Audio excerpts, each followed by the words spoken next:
Bonjour, voire même peut-être rebonjour à toutes et à tous, parce que on s'est peut-être déjà croisé sur la précédente vidéo, les amis. J'espère que vous allez toujours aussi bien.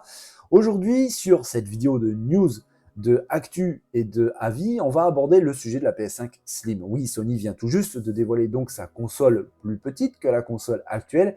Et d'ailleurs, avant, je tiens à m'excuser parce que oui, je suis un peu en retard sur le sujet, sur cette actu. Je suis un peu en retard. J'ai pris du retard par rapport à d'autres youtubeurs, d'autres chaînes, d'autres sites internet. Vous le savez, je viens de traverser un drame absolument ignoble, vraiment, et je pouvais pas vraiment me concentrer, travailler dessus. Mais l'erreur est réparée. On y vient doucement mais sûrement, les amis, avec donc cette PS5 Slim qui vient tout juste d'être dévoilée par Sony PlayStation, et on va voir plein de détails ensemble. Sa taille réellement, comment est-ce qu'elle est en termes de pourcentage, plus ou moins petite par rapport à la PS5 actuelle. Sa puissance, est-ce que c'est impacté? Est-ce qu'elle est moins rapide, moins puissante que la console actuelle? Sa capacité de stockage qui a légèrement changé, et en bien, ça c'est une bonne nouvelle. Mais son prix aussi, ses dates de disponibilité, bref, tout plein de choses autour de la PS5. Et puis aussi un petit sujet que je n'ai vu nulle part en fait sur internet, mais qui m'a sauté littéralement à l'esprit, c'est la réaction en gros de la concurrence. Oui, la concurrence, Microsoft en particulier, comment vont-ils réagir? Surtout que, on le voit ensemble, Sony semble être un petit peu en feu, avec beaucoup de choses, j'ai envie de dire, très positives au sein de la société japonaise, et qui montre vraiment une direction que semble véritablement prendre l'entreprise, et qui semble en plus être légèrement différente que celle vers laquelle se dirige Microsoft. Et bien vous savez quoi les amis, on va aborder le sujet, on va discuter de tout ça ensemble. Allez, c'est parti.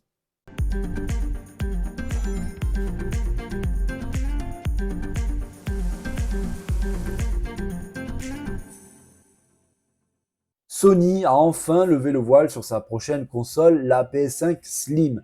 On va faire le point ensemble les amis parce qu'il y a pas mal de choses à voir, choses qu'on avait déjà entreaperçues sur la chaîne ensemble avec cette fameuse vidéo qui avait leaké où on voyait une console PS5 Slim qui a été présentée comme potentiellement cette future PS5 Slim. Beaucoup sur la chaîne m'ont dit « Oh non, j'y crois pas trop, on dirait plus un fake qu'autre chose, regarde bien, elle semble vide et tout ça ». Oui, elle était vide. Cette boîte, elle était vide. Et je vous l'avais dit, il s'agissait très probablement d'un mock-up, d'un prototype, tout simplement pour voir si tout fonctionnait bien. Les ajustements, ces fameuses plaques amovibles, est-ce que tout rentre dans l'ordre? Est-ce que tout se fixe et s'ajuste parfaitement? Les composants internes aussi, carte mère, alimentation et tout le reste, est-ce que tout s'intègre correctement, parfaitement? Est-ce que rien ne cloche? Est-ce que rien ne bloque? Si c'est le cas, eh bien, la console repart dans la conception, régler certains problèmes.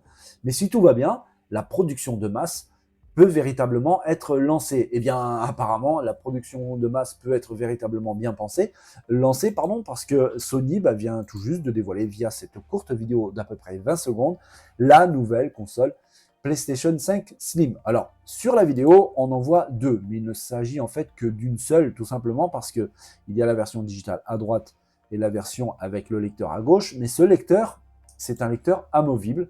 Vous pourrez acheter donc ce fameux lecteur amovible séparément chez vos marchands préférés, n'importe quel magasin. Et d'ailleurs, on le voit ici, ce lecteur amovible se place sur le côté. Donc, comme je vous l'avais dit, la coque du bas s'enlève. Vous y placez le lecteur Blu-ray en le clipsant, en l'enfichant dans la console. Ce lecteur Blu-ray vient très certainement accompagné de la coque qui va l'envelopper, coque qui a bien évidemment la fente pour laisser passer vos jeux en format physique. Et ainsi, vous aurez donc une console qui peut supporter les jeux en format physique. Mais si vous n'en avez pas besoin, il vous suffit juste d'acheter la console full digital et vous aurez donc une console qui semble quand même assez fine. Et on va voir tout plein de petits détails justement ensemble sur la finesse, la capacité de la console. Est-ce qu'il y a des choses qui changent? Parce que c'est vrai qu'on pourrait se dire, si elle est plus fine, ça veut dire qu'elle est moins puissante. Eh bien non, en fait pas du tout. La PlayStation 5 Slim aura exactement les mêmes capacités de vitesse, de puissance que la PS5 actuelle. La seule chose qui change à l'intérieur, en gros, c'est la capacité de stockage. La PS5 actuelle, vous le savez, a une capacité de 825 Go. Et d'ailleurs, au moment de sa sortie, ça avait fait grand bruit, ces 825 Go, parce que beaucoup se plaignaient de cet espace fortement réduit dès le début du lancement de la console, et les jeux actuels, vous le savez, prennent beaucoup de place. Du coup, le SSD de la PS5 se retrouve assez vite plein, eh bien la PS5 Slim passera à 1 Tera. C'est pas une énorme différence, hein, 825 Go à 1 Tera, mais c'est tout de même un petit plus non négligeable. C'est un peu plus confortable donc pour installer vos jeux et je trouve ça bienvenu. Pour le reste, la console, ben, c'est exactement la même, sauf, et on le voit juste ici, enfin vous le voyez pas très bien, mais la console se retrouve en façade avec 2 ports USB-C, alors que la console actuelle n'en a qu'un seul. Pour le reste, c'est la même machine, sauf que bien sûr, elle est plus petite d'à peu près 30%. Et vous me direz, peut-être à raison, 30%, c'est pas énorme, monsieur Chris, parce que c'est vrai que la console actuelle est vraiment grande, du coup, ces 30%, peut-être qu'on aurait préféré 40, 45, voire 50%. Là, on aurait vraiment pu parler de console slim. Maintenant, je ne vous le cache pas, je pense que les ingénieurs, les concepteurs de chez Sony se seront trouvés face à un énorme problème que tous les ingénieurs se retrouvent face à des composants électroniques, mais c'est la chaleur. Tout simplement la chaleur qui est l'ennemi numéro 1 des composants électroniques, qui sont des composants vraiment sensibles face à la chaleur. Les consoles actuelles sont très puissantes. La Xbox Series X est très puissante. La PS5 actuelle est très puissante. Et du coup, ça chauffe. Ça chauffe même beaucoup. Et pour pouvoir avoir une machine fluide, une machine fiable, qui ne chauffe pas trop, c'est compliqué si on la réduit de trop. Vous le savez, plus l'espace est réduit, restreint, plus la chaleur reste à l'intérieur. Il n'y a pas de brassage d'air. Les composants peuvent rapidement monter en surchauffe. Et imaginons une scène, vous êtes en train de jouer à votre jeu préféré sur votre console, seul ou avec des amis, au bout de 2-3 heures de partie, la console se met en veille pour surchauffe. C'est plutôt moyen, déjà pour le plaisir de jeu, mais aussi pour la fiabilité même de la console, parce que les composants, quand ils sont en surchauffe, sont soumis à un stress intense, ils peuvent être dégradés, voire même détériorés, et ce serait plutôt mauvais signe. Donc oui, les concepteurs doivent faire des compromis. La taille de 30%, même si ça semble pas énorme, je pense qu'au jour d'aujourd'hui, c'est un peu le maximum qu'ils ont pu aller sans vraiment provoquer une surchauffe importante de la PlayStation 5. On voit ici la PlayStation 5 donc à gauche équipée de son lecteur Blu-ray détachable, celle à droite qui n'en a pas. Toutes les deux sont sur un pied, un socle qui permettent de la mettre en mode vertical. Et ce socle, il est à vendre 30 €. Et d'ailleurs, pour parler de prix, on le sait maintenant, la PS5 avec le lecteur Blu-ray coûte 550 €. Sans le lecteur Blu-ray, elle coûte 450 €. Le lecteur Blu-ray, lui, comme je vous l'avais dit, vous pourrez vous le procurer à part au prix de 120 €. Donc, un petit conseil, si je peux me permettre, les amis, autant acheter directement celle avec le lecteur Blu-ray déjà d'office, de base, à 550 €. Ça vous permettra de faire une petite économie, 20 €, parce que si vous devez vous l'acheter plus tard pour X raisons, il va falloir donc débourser ces 20 € supplémentaires.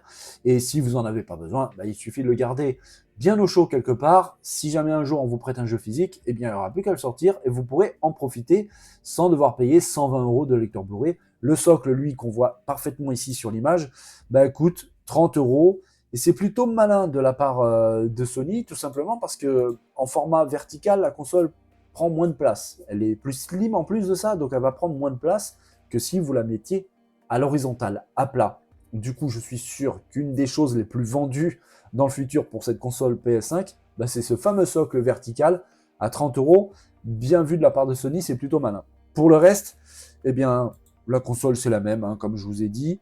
Elle arrivera donc dès le mois de novembre en premier aux USA et bientôt en suivant sur le reste du monde, en Europe, en France et un petit peu partout. Et on verra un petit peu plus tard ce qu'il en est pour cette fameuse console PlayStation 5 Pro, parce que oui, Sony n'a rien déclaré, n'a rien dévoilé sur la future PS5 Pro, mais on n'en pas douté, ils sont en train de travailler dessus. On avait vu ensemble quelques petits leaks concernant cette machine. Maintenant, on va faire le point vite fait, les amis, parce qu'il n'y a pas longtemps du tout, Sony avait donc dévoilé officiellement le PlayStation Portal, la petite console, entre guillemets, parce qu'il ne s'agit pas d'un console, c'est un périphérique, un écran déporté, qui vous permet de jouer aux jeux PlayStation en mode remote play, mais de façon un peu plus confortable, on va pas se mentir, avec cet écran en format large, cinéma, entre guillemets, de 8 pouces, avec cette manette qui est en gros une DualSense qui a été coupée en deux et qui englobe cet écran. les manettes qui reprennent les mêmes fonctionnalités de la DualSense de la PS5, c'est-à-dire les gâchettes adaptatifs, le retour haptique, bref, tout ce qui fait vraiment la PS5 en termes de gameplay qui est excellent. On voit que Sony fait feu de tout bois un petit peu. Il y a donc cette PlayStation Portal, les nouvelles consoles PlayStation 5 Slim, les nouveautés sur le PlayStation Plus avec ses services de vidéo intégrés dessus, beaucoup de films, beaucoup de choses qu'on peut voir dessus, une centaine, hein, si je dis pas de bêtises, inclus dans le service PlayStation Plus. Et puis maintenant, eh bien, il y a le PlayStation Plus qui est premium, qui propose le cloud gaming. Oui. Et ça va être un gros concurrent à Xbox, vraiment. Et on va voir ça ensemble. Pourquoi ça peut être un énorme concurrent à Xbox? Tout simplement parce que Xbox propose bien sûr le cloud gaming avec le Xbox Game Pass, mais il y a une énorme différence. C'est tout simplement que sur le Game Pass, les jeux sont proposés en 1080p à 30 fps. Et ça, depuis la sortie du Xbox Game Pass.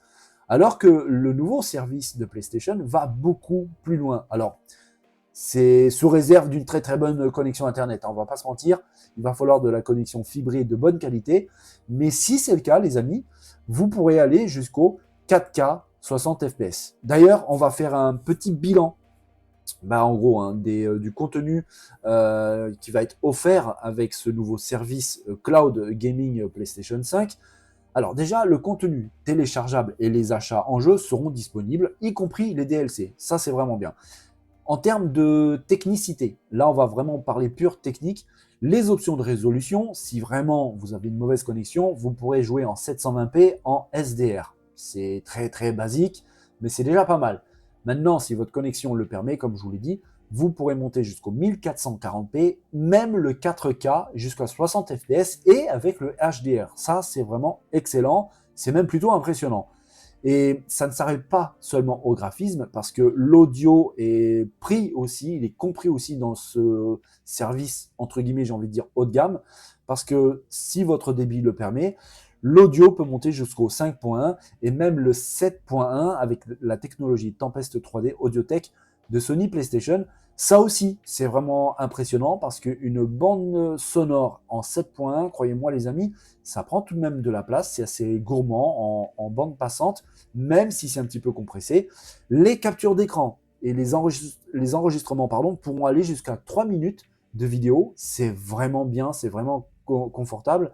Et ces captures d'écran, ces enregistrements seront téléchargés dans la galerie multimédia de votre console, mais vous pourrez aussi les retrouver via la PlayStation Application. Donc on le voit que l'offre de Sony PlayStation en termes de cloud gaming va largement au-dessus de ce que propose Microsoft dans son Xbox Game Pass. Et pourtant, Xbox avait abordé le sujet de proposer quelque chose de mieux, notamment par exemple le jeu en 4K 60 fps avec le Game Pass. Mais depuis que ça a été annoncé, silence radio, et ça n'a jamais été proposé. Je répète, aujourd'hui, les jeux Game Pass, c'est en 1080p, 30 fps. C'est pas mal dans l'absolu, ça permet d'avoir des jeux de bonne qualité avec une bande passante moyenne, mais on le voit, Sony pousse beaucoup plus loin. Si la possibilité vous est offerte, hein, si vous avez une connexion fibrée vraiment stable, intéressante, vous pourrez aller jusqu'au 4K 60 fps. Franchement, c'est pas rien, c'est vraiment très très bon. Et on voit vraiment que Sony va beaucoup plus loin que Microsoft sur ce sujet. Et on attend, on verra comment Microsoft va réagir par rapport à ça, parce que c'est pas rien du tout. C'est vraiment une très bonne offre que propose ici Sony, avec donc ce cloud qui est techniquement bien supérieur à ce que Microsoft propose dans son Xbox Game Pass. Et puis aussi, hein, est-ce que ce Microsoft va tenter quelque chose avec ce fameux lecteur Blu-ray détachable de la PS5? Je ne sais pas, je pense que non en fait, hein. On voit très bien que Microsoft, lui, se dirige vraiment et pleinement vers le dématérialisé. On avait vu lors des leaks sur Microsoft, très très récent, que la prochaine console qui devrait arriver bientôt, c'est l'évolution de la Xbox Series X actuelle. On l'avait vu ensemble, l'évolution de cette console qui a pour nom de code Brooklyn est une console Series X cylindrique, tout simplement. Et elle n'a pas de lecteur Blu-ray physique. C'est une console dédiée exclusivement au dématérialisé. Alors elle sera mise en vente au début en même temps avec la X actuelle. Donc vous pourrez prendre la X actuelle qui est de forme cubique avec le lecteur Blu-ray physique. Et si vous avez envie, si vous pouvez passer au dématérialisé, il faudra prendre la version cylindrique, la nouvelle, qui aura exactement les mêmes capacités en termes de puissance, de rapidité et de stockage que la Xbox Series X actuelle, sauf qu'elle sera cylindrique et full digital. Donc on voit très bien les deux philosophies en fait des constructeurs qui sont vraiment très très différentes, avec un Microsoft qui pousse vraiment très fort sur le dématérialisé. Les prochaines consoles en sont la preuve, le Xbox Game Pass qui en est la preuve, les évolutions, alors que Sony, eux, privilégient encore un petit peu le jeu en physique, donc avec cette console qui peut en fait en être deux, soit en digital, soit avec le lecteur Blu-ray qui peut s'ajouter dessus en mode détachable ou pas. C'est plutôt intelligent, ça permet véritablement de continuer à profiter de ces jeux en mode physique parce qu'on va pas se mentir, tout le monde n'a pas une excellente connexion pour pouvoir profiter des jeux en démat. Et puis c'est vrai que avoir les jeux en physique, vous l'avez vraiment, il vous appartient. Si jamais un service s'arrête, et on l'a vu récemment en plus sur la chaîne, ça commence à arriver assez souvent, et déjà chez Nintendo, avec la news dont on avait abordé, que les services, que les serveurs sont stoppés pour tel ou tel jeu, et malheureusement vous avez payé votre jeu, vous ne pouvez plus y jouer. Si quelqu'un veut vous prêter un jeu, vous ne pourrez pas y jouer. Si vous avez envie d'acheter des jeux en occasion, vous ne pourrez pas y jouer, tout simplement parce que vous aurez une console full digital. Maintenant, avec le lecteur Blu-ray détachable pour la PS5, je trouve ça particulièrement bien joué de Sony, de PlayStation, à voir un petit peu qui aura raison, qui aura tort. Est-ce que ça va évoluer dans un sens ou dans l'autre? Mais on voit vraiment la philosophie des deux constructeurs qui prennent chacun un chemin assez différent. Tôt ou tard, ce chemin va se rejoindre, parce que le démat, forcément, et malheureusement, c'est un petit peu le futur du jeu vidéo, on va pas se cacher, les amis. Mais en tout cas, le début de cette nouvelle ère, j'ai envie de dire, du jeu vidéo, est pour l'instant très différente entre PlayStation et Xbox. Voilà les amis, on a fait le tour rapidement sur cette console PlayStation 5 Slim, et on l'a vu, il n'y a pas vraiment de grosses différences avec la console actuelle. Alors oui, sa taille est réduite, et la capacité de stockage qui passe de 825 Go à 1 Tera. Pour le reste, c'est la même console, les mêmes capacités techniques, la même puissance, la même rapidité. On verra un petit peu quand ça sortira. Cette histoire de surchauffe ou pas, je l'espère pas du tout, mais à mon avis, Sony a fait beaucoup de tests en interne, mais on verra un petit peu. Les conditions d'irréel, des fois, sont bien différentes avec nos intérieurs chauffés pendant cet hiver, la télé qui est juste à côté, qui chauffe aussi, des fois des meubles un peu trop étriqués. Bref, on verra ça, mais surtout, cette deuxième lecture dans cette vidéo, celle de la concurrence, et puis surtout les services que Sony commence à proposer en plus, c'est des services vraiment très intéressants, notamment ce streaming, ce cloud en 4K 60 fps, qui montre vraiment une autre philosophie du gaming, très différente de ce que propose Microsoft. Et à mon sens, alors oui, c'est une bonne et grosse news, cette PS5 Slim, je ne vais pas vous mentir, mais pour moi, vraiment personnellement, je trouve que cette news concernant le 4K, 60 fps et tout ce qu'il y a autour de ça, bien plus important que la sortie de ces PS5 Slim. On verra dans le futur si je me trompe ou pas, mais à mon avis, ça annonce vraiment quelque chose de très important pour PlayStation. Les amis, j'espère que vous avez apprécié cette vidéo, que vous avez apprécié mon travail. Si c'est le cas, vous savez quoi faire, les pouces, les partages, les commentaires. Venez débattre, on va échanger autour de cette console PS5 Slim. Je suis sûr qu'il y aura beaucoup de discussions autour de cette nouvelle console, entre guillemets, parce que c'est exactement la même, vous l'avez compris. Et on va en discuter ensemble. Et déjà, ça me fait vraiment plaisir. Les amis, je vous souhaite à tous une belle et bonne journée. Portez-vous bien, n'oubliez pas de vous amuser. Je vous dis à très vite pour le retour des News Gaming. Bonne journée à tous, bye bye.